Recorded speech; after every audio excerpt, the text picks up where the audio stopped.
फरीदाबाद में मधु नाम की एक महिला थी। उसकी 2 बेटियां थी। उसे पुत्र रत्न नहीं था, फिर भी वह संतुष्ट रहती थी, क्योंकि उसके घर में लड्डू गोपाल का एक प्रतिमा था। उसी को पुत्र के समान प्यार करती थी और संतुष्ट रहती थी। बेटियां भी दोनों लड्डू गोपाल को भाई की तरह मानती थी और सेवा भी करती थी।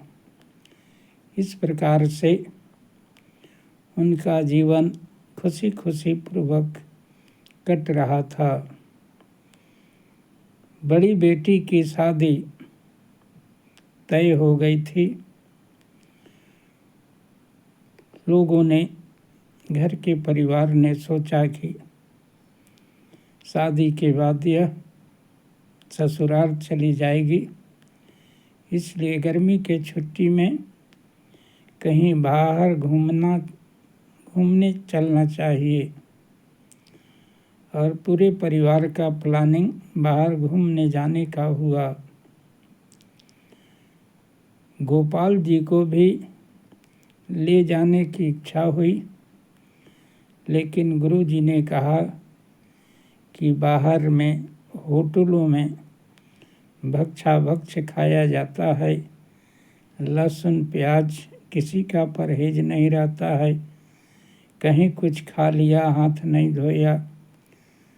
पुत्र भली मानते ही हो तुम, लेकिन है तो भगवान ही, इसलिए इनको सब कुछ व्यवस्था करके घर पर ही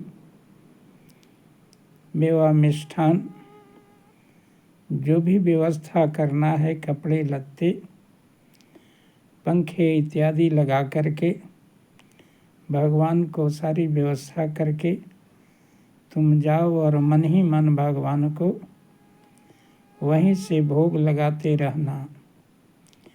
इस प्रकार से गुरु जी की बातों को मान करके वे परिवार जो है बाहर घूमने के लिए 3 दिनों के लिए निकल जाती है। दूसरे ही दिन उसकी अचानक तबीयत खराब हो जाती है। सांस लेने में तकलीफ, दम घुटने जैसा। हॉस्पिटल का पता करके हॉस्पिटल में चेकअप कराने के लिए जाती है। डॉक्टर चेकअप करते हैं, कहते हैं कि आपका ब्लड प्रेशर वगैरह स्वास्थ्य ठीक है, कोई दिक्कत नहीं है, लेकिन उसे सांस लेने में तकलीफ हो रही थी। उसी समय पड़ोसी का फोन आया कि तुम्हारे घर में खिड़की से धुआं निकल रहा है, लगता है आग लग गई है।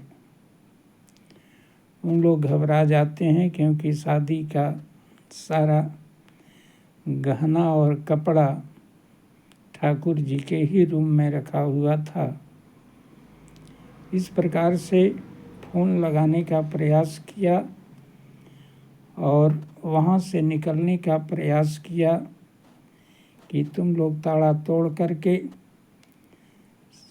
आग बुझा करके सामान को सुरक्षित रखना, हम लोग यहाँ से चलने का प्रयास, शीघ्र से शीघ्र पहुँचने का प्रयास कर रहे हैं। 10-12 घंटे का रास्ता था। उन लोग वहाँ से लौटने लगते हैं, लेकिन न पड़ोसी का कोई फोन आया, न कुछ हुआ। अंत में जो घर वाली दाई काम करती थी, उसको फ़ोन लगा करके कही कि अभी तुरंत तुम जाओ और देखो कि घर में क्या हो रहा है, क्या स्थिति है। वह जाती है और देखती है कि कहती है कि सब कुछ ठीक है, यहाँ कोई धुआं वगैरह नहीं निकल रहा है। उन लोग फिर भी लौटने का प्रयास किए।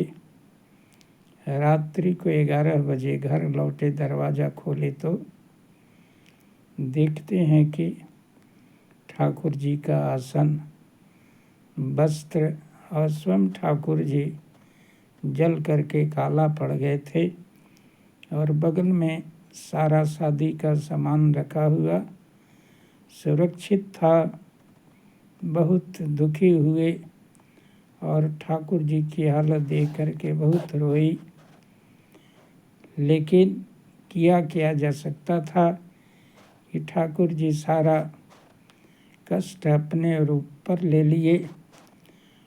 पंखा चालू करके जो गए थे उसी के शॉर्ट सर्किट से आग लग गई थी और आग को ठाकुर जी अपने तक ही सीमित रख करके बहन के शादी के सामानों की रक्षा की।